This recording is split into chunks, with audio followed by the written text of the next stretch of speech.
السلام علیکم ملګرو. د پاکستان حکومت اخر په سولر سیستم باندې هم ټیکس لګولو. د سولر سیستم چې څوک پکور کې لګای نو د هغې دپاره به هم لایسنس اخلي. یعنی حکومت پاکستان اوس په نور باندې هم ټیکس لګولو چې د نور توانایي د نور روشنایي څوک استعمالوي نو ای به باقاعده د پاکستان د حکومت نه لایسنس اخلي. نیپرا د پاکستان اداره د نیپرا د هغې د آی نه به لایسنس اخلي. جی وزارت توانایي چې کوم وزیر پرون هغه دا اعلان وکړو چې اوس په څوک په کور کې سولر سیستم لګوي نو هغه به باقاعده د نیپرا نه لایسنس اخلي. مخکې به داسې چلو چې چا به کمرشل سولر سیستم لګولو، یعنې د چا به غټ کاروبارو او هغه به 25 کیلو واټ نه غټ سولر سیستم لګولو نو هغه به د نیپرا نه لایسنس اخیستو او هغه لایسنس به ورته نیپرا فری ورکولو، یعنې د هغې به څه ټیکس نو. نو حکومت پاکستان وایي چې اوس څوک لایسنس اخلي سولر سیستم په کور کې لګوي نو هغه به باقاعده لایسنس اخلي او د لایسنس فیس په داخلي. مخکې فری و اوس یې فیس راغو. جی اوس په فیس داخلي نو تعالی به لایسنس ملاویږي او د هغې نه پس په ته بیا په کور کې سولر سیستم لګې. مخکې صرف کمرشل چې کوم یوز مطلب چې کوم خلکو به کاروباري حضرات په اور هغوی به سولر سیستم لګولو نو هغوی به لایسنس اخیستو.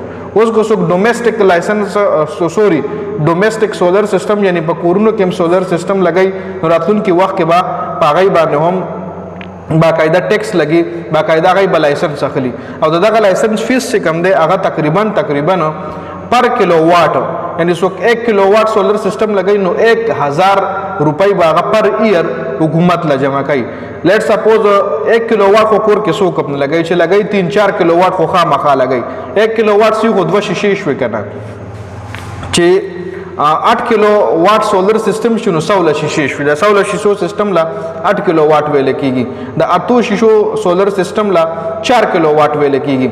نو چې څوک 4 کیلو واټ سولر سیستم لګوي نو به د نیپرا نه لایسنس راخلي، پلس د هغه لایسنس چې کوم فیس دی 1000 روپۍ پر کیلو واټ پر ایئر. او دا صرف د هایبرډ سولر سیستم لکه چا نیټ میټرینګ کړي وي غواړي، هر یو نه. لکه هر سړی خو دا خبره کوي چې حکومت په ټیکس لګولی دی او پوره ډیټیل یې څوک نه بیانوي چې کم خلک په ټیکس داخلوي، کم خلک په ټیکس نه داخلوي، کم خلک باندې به ټیکس امپلیمنټ کیږي، په کم خلکو به ټیکس نه امپلیمنټ کیږي.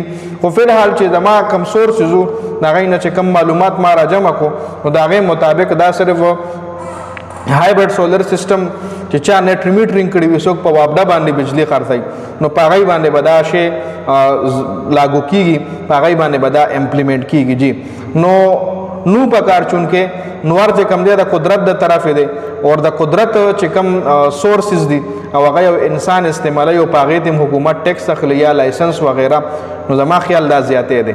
نو د پاکستان حکومت دا بل بیخي اړو منظورول په کار نه دي، عوامو له پکار چې دې خلاف باقاعده احتجاج وکړي. خیر په دې ویډیو کې دا اپډیټ شو. د ویډیو کتلو زیاته مننه. تاسو هم خپله قیمتي رایه موږ سره کامنټ کولی شئ.